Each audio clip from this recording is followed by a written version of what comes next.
katika hii kitabu cha Matendo ya Mitume. Pentekoste ni sikukuu katika Wayahudi wa zamani.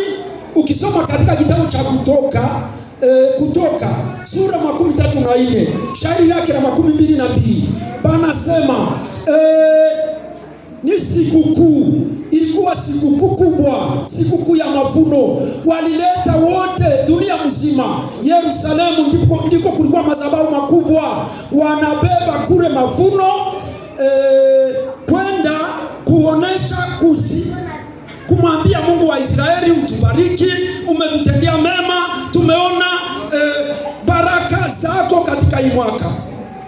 Basi wote walienda maileliti, iwe ni Waafrika walikuwa wanaenda kule, iwe ni wawapi walikuwa wanaenda kule. Afu sasa leo tunazungumza neno fupi kuhusu kujazwa Roho Mtakatifu na kazi yake. Kujazwa Roho Mtakatifu na kazi yake.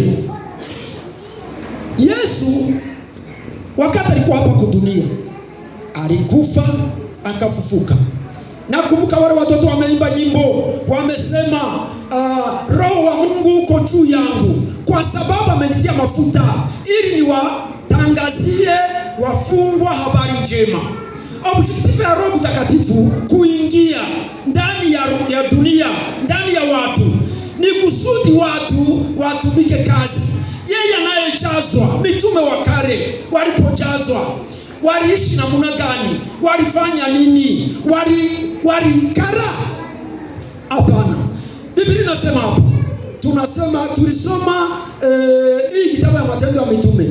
Ni kazi za mitume ambazo wametenda wakati walikuwa pamoja na Yesu Kristo.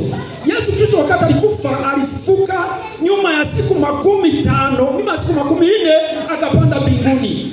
Nyuma ya siku 10 walipomsindikiza kule kwa ile mlima yenye hapa wameimba, akawabariki, akapanda, akasema mwende Yerusalemu, msiende mchumba cha chini, mwende mchumba cha juu. Walitii ile agizo, walishuka. Hawa wamesema walikuwa 11. Hapana. Mtume, wewe ulisomaga, wengi walijazwaga ile siku walikuwa ngapi? Ni 11 kweli? 11 ni wanafunzi.